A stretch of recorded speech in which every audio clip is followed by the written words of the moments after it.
The Umbra Nightblade is a long time in the making, but I wanted to make sure that it was good, ready to go before I released it. Now with Update 7, I am shocked at how powerful the Magicka Nightblade is. Solo, group, this is the PvE build. Running Imperial City, doing dungeons, be able to complete all the content with not getting super ultra gear. Though you're probably wondering what I'm wearing. Stay tuned. Skills, gear, champion points, and showing you exactly what it is I do to produce big time damage.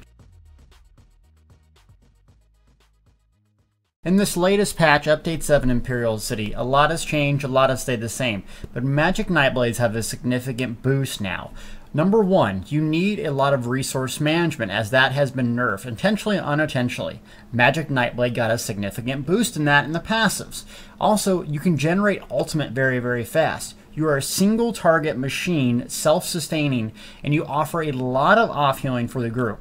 The only downside here that I see as a Magicka Nightblade DPS is the lack of AoE. Magic Templars have Blazing Spear, which is more AoE than Sap Essence. Stamina builds have Steel Tornado, but you make up for it when it's time to nuke that boss down single target. Everyone else is running out of resources, and you're providing just as much heals almost as the healer. So think about it. If you want to roll Magicka Nightblade, this is the skills that I use. So you notice I use dual wield. Guys, dual wield, buffs your spell power. How? I do not know. Look, spell power 28k, 28, 2500. It boosted a lot. So the only way I play with dual wields is if I have a class specific ability that I can spam. Guess what? Magicka Nightblades have two, one AoE, one single target. The AoE is Sap Essence. So this bar is mainly for buffing, movement speed, our defensive ultimate, and AoE damage. Sap Essence here can hit as hard as 12-13k if you have a couple buffs up. Also, it gives us our major spell damage source, so I don't use entropy anymore. Reason being is potions can get me through this, or using Sap Essence. So using a combination of both. You have to be up close to use Sap Essence, so be careful. But I don't see the need for entropy in this particular setting. However, in PvP, I'll show you a trick that you can use to get major burst damage using the entropy trick. Okay, so we have that. That's our AoE ability. Reaper's Mark. If you're going to do a lot of PvP, you're going to probably want the other morph, but this one is really, really good. And it's not so good for the major fractile breach, which is resistance. It's good because, one, if you place it on an ally, they don't aggro if it's an NPC. But when it dies, it gives you a flood of health and then major berserk for 25 seconds. So how I apply this is usually I go into a group of mobs, pick one that's going to die really early, and then once it dies, boom, my AoE skyrockets up. Okay, and then siphoning here. Siphoning attacks. A lot of people have complained about this change. I personally love it. It doesn't take the damage away and lasts for 15 seconds. I rarely have to use this, however, but when I do run out of resources, pop this on once, do some medium light weaves, you're getting all your resources back. It's fantastic. I don't keep this up 100% of the time because I don't have problems with running resources. Remember, every buff you take to cast lowers your DPS, because if you're not doing damage that second, your DPS will go down. So try to not run this unless you're having resource management issues. If you are, don't have a lot of champion points, it's highly likely that you want to keep this up. Next up, Refreshing Path. I like this over the other one since I'm not using a two-piece set. It's just a get out of jail free card. You sprint, get away, and you provide a decent amount of healing. So I like this as just a way to move, and movement speed is so important in this new patch. A lot of people just think that, you know, standing around and PvE is the meta, but not so much, especially if you're going to fight the inhibitor and Vet White Gold Tower. You're going to have to move around. It's a really, really important part, especially Imperial Prison, the last boss, Lord Warden. So you're going to have a way to move around the battlefield, and I love this, providing you your allies healing, giving you speed, lasts a while. You can recast it. It's really cheap, not a big deal. Veil of Blades. Veil Blades is not my major damage source, but it's a damage reducing ultimate. So 200 ultimate cost. It costs a hefty amount, but when you put it down, it reduces damage to you and your allies. So like this, you'll notice that the animation got changed in this update. You'll see the green little line around there. So it's much clearer if you're standing in the veil or not. That kind of looks cool, placing on a rock. Anyways, it does a lot of damage, but it reduces your damage. So let's say you're running with a group that doesn't have someone that can use Nova and do a massive amount of damage mitigation from a Templar. Veil Blades is just as good, so think about using that. Notice though, if you're a magic user wearing all light armor and you go in there to drop a Veil Blades, hold that block key, because I've seen a lot of people run in, boom, and they get nuked. So make sure your wards are up, boom, go hold that block key, drop Nova, and get out. Remember, you're range magic. Last ability up is Inner Light. Spell critical, gives you more max stats, fantastic. If you're wondering what my buff stats are, I'm at almost 44,000 magic here, and 44, almost 45. I do use the Apprentice Munda Stone here, because I think it gives good synergy with running Divines and Infused. Though if you wanted to go Ultra Magic, you can hit the 50k mark by using all Infused gear and then doing the Mage. But I just like Spell Power. I think that it does a lot good. I like balance. Balance is key for me, and so I balance Spell Power and Max Magic. Well, we'll get to why the Magic Nightblade succeeds at Max Magic. This is my single target bar. This is the bread and butter of what I do and where I stay. Okay, so we have Inner Light. It's toggled on and off. We don't want that to go on and off. And we have the Mage's Guild Ice Comet. Now, Ice Comet on the tooltip does more damage. If you want to get more ultimates back and you want to use this in an AoE situation, pick Shooting Star. But right now, it seems like Ice Comet does just the most damage. I may be wrong about that, but I love it. Nukes, big damage up front, and cold damage for 11.8 seconds. Just as long as Veil Blades. So if we go back to Veil Blades here, and that does 16 every 0.25 seconds, and this does what, 4K? So they're pretty even, pretty close, but the initial damage up front makes Ice Comet, I think, a better damage dealer. Plus, you can use it at range. You can also use a couple different tricks with it if you like to use Structured Entropy. You can toggle on and off Inner Light, proccing good old Empower for your next damage ability, giving that sucker a big boost to the damage that it does right away. Or you can use Entropy into it. Either way, get that buff, that empowerment buff with the Mage's Guild ability. Okay, so what you're going to want to do on this build for single target is keep up one buff, Merciless Resolve. It's got a monster buff. For 20 seconds, not only do you get 8% more damage, but with forward light attacks or heavy attacks, you get the ability to proc a Spectral Bowl, doing 14,000 magic damage and reducing the enemy's movement speed. So the thing about this is it's a free ability. You get 8% damage plus a chance to proc a monster damage ability. Guys, I cannot explain how useful this thing is. It's amazing. And now that it's only 4 light attacks and 7, you're almost always going to get this off. So that's really what makes the Nightblade shine more so in this patch, is being able to consistently get that up and off on a target. So otherwise, we're doing the same sorts of things that we've done in the past Magic Nightblade builds. We're going to keep up Crippling Grasp. Gives us movement speed once again. And the reason I use Refreshing on the back bar is because this is required to get a target. Refreshing Path does not. Does damage and does a really nice dot over time. So you're going to keep that buff up. You're also going to keep up Funnel Health. I take Funnel Health Morph because I play in a group, and the amount of health this gives is significant over time. This thing can hit for about 15k with all my buffs up. Plus it's going to give back tons and tons of health to my party. So you see we have a way on our 4 key to give back health single target, give back health AoE. Now, I do use the Assassination Impale in this bar. Notice you will get more spell power on the back bar, but it's just simple if you use this setup. If you're fighting single target, you just stay here. You have almost everything you need, except if you go to your back bar, you got speed out of combat, you got siphoning abilities for resources, you can mark a target and then go to AoE mode. Otherwise, your main thing you're going to do here is buff Merciless, throw a cripple on them, funnel health, funnel health, funnel health, funnel health, boom, Merciless. Funnel health, cripple, funnel health, impale when they're low. It's just that easy. Putting this on my bar, Ice Comet, does give me a boost to my max stats since it is a Mage's Guild ability. Guys, it's really that simple.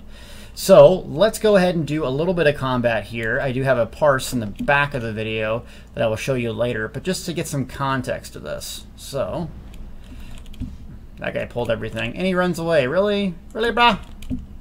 Let's see if we can't take him down. Because I want to show you the spectral bow, and a trick you can use to make it hit really hard. Oh, look at that. I light attacked him. So special. Alright, so he just pulled everything and unleashed it. Why did you do that? Don't you know I'm recording a video today? There's also a trick why I'm running around that you can proc ultimate out of combat. I don't know if this is a bug or working as intended, but so my 4 key is Sap Essence. If you dodge roll and hit Sap Essence at the same time, you'll start building up ultimate. And I'm stunned. Alright, well, I'm in trouble now. So let's do some sap here. Notice, look at that healing I'm doing. That amount of healing is spectacular. Spectacular. Notice I was almost dead. Real quick, pop that, and I'm going to get my Sam here. So if someone pulls that stuff in a video, I don't die. So single target. Let's do this. A couple things you can do to start off is you can use a spell power potion. So what this is going to do is going to grant you major sorcery at the beginning of the fight. I like this. You get 43 seconds where you don't have to apply the buff. And then when that's over, then I do a Sap Essence up and close to get that buff for 20 more seconds. Essentially with one potion, one Sap Essence, you got 1 entire minute where you don't have to maintain that buff. One less buff, more uptime, the better. And then when that minute's up, guess what? That potion's off cooldown, rinse and repeat. So really, that's how I get around not using entropy. I think it does more DPS, but it's a little less bursty. So we're going to show you an option that you can do in PvP that will blow your mind in terms of burst. All right, so we're going to go over here. So let's assume this is a single target. We're going to take out one guy at a time. I'm going to mark this guy. I'm going to swap, buff. First thing I'm going to do, potion, cripple, and funnel health. Funnel health, 11k non-crits, guys. Look at that. 18k crit. Now, spectral bow. So watch this. Bang! 31,000 damage on a spectral bow, gang. 31,000. 18k funnel health. Guys, the funny thing about this build is I'm not wearing any spectacular armor, which I'm going to show you in a little bit. Izamara, that's a craftable set. Magnus, that's a craftable set. This is stuff that you guys can do and pull off too. That's why I wanted to make this build. That's why I took so long on this. So I wanted to show you guys you can have such a successful time with this build. No, you're probably not going to get 30,000 on those because I have 1,000,000 champion points, but it's not that hard. Mark, buff, cripple, light attack, funnel, light attack, funnel, light attack, funnel. Guess what's going to be up? Guess what's going to be up? Spectral bow. Okay, so the trick is proc that major buff. I don't know if they nerfed that, but anyways, you can proc that and nuke them. That's it. Okay, so I told you I wanted to show you a trick for PvP. So my Umbra build for PvP is still relevant and still useful. A guy on my stream, sorry I forget your name, hopefully you watched this video, told me something really cool, which is, you know the Dawnbreaker ability here, Fighters Guild, Dawnbreaker of Smiting. It's really, really powerful AoE. You can also use Soul Harvest as well, single target, but Dawnbreaker is a nice cleave in front of you. It doesn't cost that much more. So you put Dawnbreaker on here, and then you put Entropy on. So for PvP, Impale, I don't really use it since people are running a lot of low health pools. And I just can funnel health them down anyways. So what you want to do is, you know, pepper an enemy with funnel health and light attacks until you get this procced. Then you're going to do a structured entropy to nuke them down with Merciless Resolve. That doesn't work. You're going to do another structured entropy once you close the gap into a Dawnbreaker. Now watch how much damage this sucker does. So we're going to buff. We're going to mark. Whoops, wrong button because I'm a noob. Buff. So let's get one of these to proc here. I'm just going to light attack so I don't kill them all. The funnel health hits that hard. Light attack. Entropy first. Boom. 23,000. Look at that. 23,000 non-crit. 23,000 non-crit on the NPC. Minus that by 15% or 50% with the damage nerf. You're talking monster damage against a player. Monster. If that thing crits, you're looking at what, 35,000? So let's try it again. Remember that the next attack you do within 5 seconds, light attack or anything, and you weapon charge, you don't want to make a charge and proc it, will be able to hit 20% armor. So it's a little bit hard on the timing, but once you get mastered down, you'll be able to just nuke other players. Okay, so let's remember, we're gonna mark, we're gonna buff, cripple, light attack funnel, light attack funnel, light attack funnel. Just gonna do a couple light attacks here to get that up. It's supercharged, get ready. 5, and bang! 45,000! Gang! Oh! How cool is that? How cool is that? 45,000 on one ability. Oh, I have never done it with this gear on, so I'm as shocked as you. Okay, that's cool. I'm that excited about it. Oh, I might have to re-record this. Okay, so let's try to do the Dawnbreaker trick. So we're going to whittle down a couple enemies. We're going to get Reaper's Mark on this guy. We're going to buff up. Shepherd, my dog. Sorry, I'm not re-recording this. All right, here we go. I'm going to swim across Oregonian Sprint Bead. Cripple. Go ahead and buff. I'm going to do a couple AoEs here just so I don't die. CC break there. No, you're not going to take aim on me, sir. Did we kill them all? No, we didn't. Ready? 5, and Dawnbreaker. 27k. That's probably not nearly as impressive as the 45,000 that we just did, but it's a nice frontal cleave that you can do. Imagine if you combine it with Merciless. You rip off a Merciless Resolve, Entropy again into a Dawnbreaker. I mean, you have so much burst. Like, this makes Stamina Nightblade look good, but I mean, this is burst, guys. This is burst on a Magic Nightblade. All you have to do is one change right there. Incredible damage. So I'm going to stop recording now, and we're going to go into gear to show you exactly how it is I get this much stats. God, that was cool.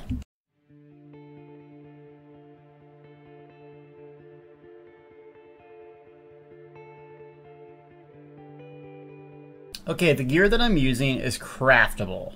All 8 pieces. I didn't find it that effective with the Magical Nightblade to run a 2-piece set. I tried a heavy dot build with Valkynscoria, didn't work. I tried funnel health with the Lich Crystal, didn't work. I honestly think running just 8 pieces of gear is best. Now, Spell Power Cure is a new set that will work awesome with this build. However, it's very hard to get it. I yet to only have 2 pieces of it, and I also wanted to make something that everyone could get a hold of. A little bit harder on the Arzamara trait, but everyone can get a hold of this. You don't have to do dungeons to be able to get this type of stuff. So, VR16, Eyes of Mara. This is 8 traits, so yes, it's going to take a bit to craft this, but you can get this, and I think it's in the Mages Guild Hall after you beat it, Ivea. So what it does, 2, 3, 4. Magic Recovery, which is really good, because Magic Sustain is an issue for a lot of classes. 3-piece Max Magic, we love that. 4-piece Spell Damage. It's a good balanced set, and I'm running the 4-piece. The 5-piece doesn't do anything for me. I'm not running Restoration Staff, but it's a craftable set that you guys can use. Eyes of Mara. So I'm running that, and this is a glass shirt. Glass is the new set, and I'm also running 5 heavy, 5 light, 1 heavy, and then 1 medium. Why? That's what gives me such a max stat bonus with the Undaunted. Undaunted, you increase it by doing pledges, that sort of thing. And once you get here, you get the Undaunted Medal, 6% for wearing a bunch of different types of armor. So notice that I have 511, giving me the 6% bonus. The reason why is light armor, to get this nice spell critical bonus, you only need to wear 5 pieces. So you're getting the best of both worlds. Max stat, tons of armor passives, and then also a couple things passively that got changed in the Magic Nightblade. Where was it?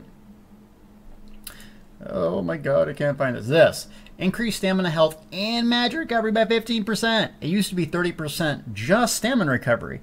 This is a major boost to Magic Nightblades. That was another reason I was so excited to play Magic Nightblade. And when I played it on the PTS, guys, I just couldn't do that much damage. For some reason now, it's just like mythical unicorn damage. It's that much different. Magnus, you guys have seen this in other videos. I've used this quite a bit. So it's still a really good 4-piece. Now notice that I have it on my staff. When I switch here and do the dual wield, I get that 8% chance to proc reducing magic damage. So if I'm going to go into a SAP AoE mode, I get an 8% bonus. So use my gear chart that I just showed you to get that to get that ability to proc that. It's really, really helpful. And that's how you can maintain so much magic. You have 45,000. You're not running out anytime soon. You got that extra increased regeneration. It's really, really helpful. So I went with Divines and Infuse. Divines on the little pieces, Infuse on the bigger ones. I enchanted all magic. And I highly suggest to get about 20,000 health with blue food in the new update. If you want to be a little more safe, go about 22k. I mean, we've completed dungeons, the hard mode dungeons, with someone who had 16,000. But you're going to get a little more reaction time. You're going to be a little bit more forgiving when you have to block. And I just recommend on 20,000. So a good way to do this is the jewelry. Right now is very, very expensive. You can see my master merchant has 171,000 gold for one of these suckers. You get this jewelry by opening up treasure vault keys. I'm going to have a Telvar stone video out Monday so the console folks will know how to get the stones, what to do with it. But this jewelry right here is what separates VR14 gear to VR16 gear. It gives you so much more spell power. And look at that max magic, 1400. It allows you to enchant a glyph with 174 spell damage. So when I tell people, gang, very first thing you want to do in Imperial City, gear-wise, is get this jewelry. Willpower for magic users, agility for stamina users, endurance for tanks. Highly recommend investing in it. Now, the healthy is much, much cheaper than the arcane, and that gives you increased max health. Look at it's 924, and you go to the arcane one, 842. So are you losing a little bit of stats? Yes. Is it something that I can change later? Yes. But look at the price, 334,000. So you can still pull off monster numbers and not have arcane everything. So I just wanted to show you guys that that's very, very important. Let me explain this again. If you're going to upgrade anything in Imperial City with your characters, first do your weapons and jewelry. Weapons and jewelry. The base damage from a staff has tremendous change, tremendous change. Notice, look at my enchant. That's pretty, right? You get that essence rune down in the very bottom. It deals magic damage to Undead and Daedra. So I designed that staff and that purpose of that staff for one specific thing, and that's doing the new dungeons. That enchant doing White Gold Tower and the prison will do a lot of damage. So it's hard to get, very expensive, and you get in the bottom of the sewers, but it makes a big dent in them Daedra and Undead. Because pretty much everything is that in the new patch. Play it safe if you want and use magic return if you're struggling with resources, or poison damage, fire damage if you're not doing other things, but you want to complete the best and the hardest content in the game, you got to optimize your gear, and this is how I do it. We're in the champion points. I'm at 624. That's a staggering amount, I know. So just so you know, if you're new to champion points, or what you should do. Green tree is resource generation. Blue tree is damage. Red tree is kind of mitigation, damage type stuff. You get super important passives in specific trees. So what I like to do is this tower tree is reduce cost. I'm a Breton, so I use a lot of this. Reduce magic cost of spells 16%. Stacks really well with being a Breton. So I usually do a 60-40 split as a Breton. 60 of my points go into Magician, unless you have a ton of them like me. And then 40% of my points go into Arcanist until those are both maxed out. If you're doing PvP, you're going to want a little bit more Mooncalf, and even PvE, I still find it useful to put extra points into Tumbling. Pro tip of the day, Treasure Hunter. If you're on consoles and the patch is going to be updated and you have a bunch of gold keys stacked, spec heavily into this because you will get increased chance to get monster helms with this. Pro tip. Moving right along. The #1 DPS priority here is the Ritual, the Thaumaturge. I know I say it wrong every time. You guys will leave a comment. Delty, you're an idiot. I know, it's fine. Increase your damage with poison, disease, and magic. Nearly 99.999% of our damage is magic, so you've got to pump this up. So I recommend an 80-10-10 split until you get 100 points into here. And you're going to come back over here to this and do Elfborn. Increases healing, damage of criticals by 16%, spell erosion. So kind of split those up. I do more of the critical because I do have about 50% critical, so I'm going to assume I do a lot more crits. Spell precision is very, very helpful to get. If you're really low, around 90 points, you're going to want to get this first, and then move over to the Thaumaturge. Okay, so you have some flexibility here. If you want to be kind of an off healer / sap tank weird kind of thing, Blessed is a decent option. though I will come out with a sap tank build eventually. Don't quote me, it's not going to be next week, gang. It's going to be a while, but I will come out with something like that. And then you're going to pump up staff expert quite a bit. And because the medium weaving is so important, so important with this build, that pumping this up is going to add a lot of damage over time. So there's a lot of different priorities in the damage field. Not so it's a little bit harder. So let's focus on it again. You're going to go big points into here after you have 30 points into the apprentice to at least get this. Once you have a good amount of thaumaturge pumped up, start splashing a little bit in the staff expert if you're doing the weaving. Okay, that's a little bit complicated. If you're when in doubt, go thaumaturge. If you can't, if it's too complicated, just go there. Moving right along. Okay, so some of the best players in the game have been teaching me some things about champion points that, you know, I guess I took for granted, which is respecking inside certain dungeons often. So for certain dungeons, let's say Frost, Shock, Flame, like White Gold Tower, you're going to want heavy Elemental Defender. Let's say you're doing some poison damage like Prison. You're going to spec heavily into Hardy. So I save a lot of gold and constantly respec these depending on what dungeons I'm doing. Thick Skin is also a really good damage over time, safe bet for doing damage. Not so concerned about my armor. Then I come over here. The Bastion, I do run barriers when I do PvP, but that's not so effective. Unless you're doing Healing Wards, Healing Wards, Absorb Magic, which I do in PvP.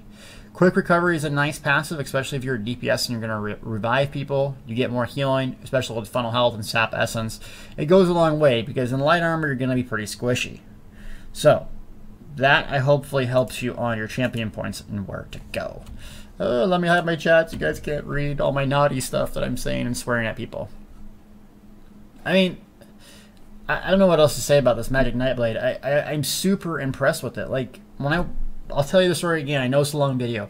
Got on the PTS. It sucked. It was hitting like a wet noodle. I was pissed off. You guys were leaving me comments. Deltias, do the Umbra, do the Umbra, do the Umbra. I know, but I couldn't figure it out. I come back on here, test it out with crappy gear, and I'm like, whoa, I'm getting huge results. Got the gear upgraded. I'm getting Mac Daddy results. So let's show you the blood spawn. I got 17,000 single target damage, running only what I could run. No buffs from other people. I did use ultimates, and I want to go slow mode style and show you what I do, show you this in context so you guys get the hang of it. So when you're under pressure, trust me, practice this. You're not going to get day one. You're going to die. You're going to overcast stuff. You're not going to use potions on cooldown, but that's okay. Neither did I when I practice this. Takes a long time to master these builds. One thing I recommend to you guys is pick one, stick with it, get to master it. Don't be a me and reroll characters every 15 minutes. That's quite fun, and it's one of my problems I have is being an altaholic. But if you can stick to one character, no matter what anyone else tells you is good or bad, no matter what anyone else tells you, and that includes me, DK healers suck. Well, I like to play DK healer. Do it. People said Magic Nightblade couldn't do crap for damage. 45k assassins will prove them wrong. Blood spawn test, let's do it.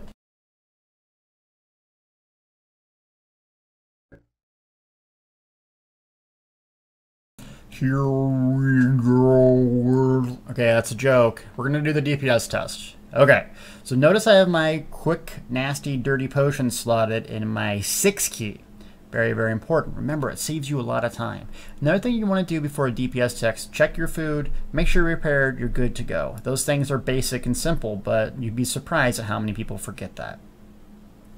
So what we learned from last time is I'm not going to do a Reaper's Mark on the boss, and the reason being is the tank's usually using Piercing Taunt, which is going to remove their spell resistance as well. And so there's no need to run that on the boss. But the main buff I need to run is that Grim Focused, the Morph and Merciless Resolve. Also Cripple, Funnel, Impale. It's that simple. I got an alt to start. Okay, I use that potion right there, drop an alt on his face. You have to jump because it looks cool. One light attack, buff, cripple, think. Okay, here we go. Now it's the weave. See how I have those 2 heavy fireballs? That's a heavy weave. I missed one right there and used the synergy. The synergy is a little bit of damage, but probably not worth doing. My mistake. There's the weave right there. See it? Weave again. Weave funnel. Now the assassination abilities proc is up. I recognize it. Click. Boom! With the bow. 19k without a crit. Not bad. So what I'm doing is looking at the top just above the blood spawn and making sure that cripple's up. I'm looking at the bottom of my screen to make sure Grim Focus is up. It's a far left buff. Say Grim Focus just went down, I reapplied it, and in between those two things here, as I need to apply cripple, or apply cripple, Deltia, apply cripple, there we go. Okay, so I applied cripple, and that's really all I'm doing here, is just making sure those buffs are up and not standing in red needlessly. Surprising enough, it's hard to not stand in red. Okay, and then I'm doing the medium weave, which is holding the mouse click, the left mouse click, or whatever you are on if you're on consoles, a little bit further down so it gets 2 heavy fireballs. That will register increased damage from flame attack. So do that, and that's in the passive instruction staff. Okay, Merciless is about down. Cripple's about down, so what do? There's a cripple. There's a Merciless, getting my buffs back up. You'll notice Potion comes off cooldown. Nightblades get a bonus to ultimate when Potion comes off cooldown. And I don't have Sap Essence up, so guess what? Potion, that gave me a nice flood of ultimate, and I'm really close to my second ultimate already. Got my proc there, 31,000 Assassin's Wail. Tasty. Merciless is still going to stay up. Got my cripple, about 5 seconds left, and guess what? My second ultimate in 1 parse. You get that much ultimate using the Sap funnel build, just like this. Cripple's about down. Something key that I learned from last parse is I want to make sure my Grim Focus is up before the entire execute phase, giving me that 8% damage the entire time. So 18k impales, there's almost a 30,000 impale on these finisher, and I have my my cripple up. So this guy's taking tons of damage, Boom, boom, boom, boom. Come on, DPS spike. Dead. Almost got 18,000, which is not bad in Update 7, gang. This is the build. So excited. Guys, play this. I'm going to be reading the comments a lot. See what you guys think of it. I think it's something that easy, you can pull off. If I can do it, you guys can do it. It's really effective. Not that hard to get. Not that hard to play. One of my favorite builds of all time, to be completely honest with you. Update 7. What is next? The Bloody Butcher is next. I got a million comments. The Bloody Butcher. Very, very next. I'm playing it today, all day. Let's go.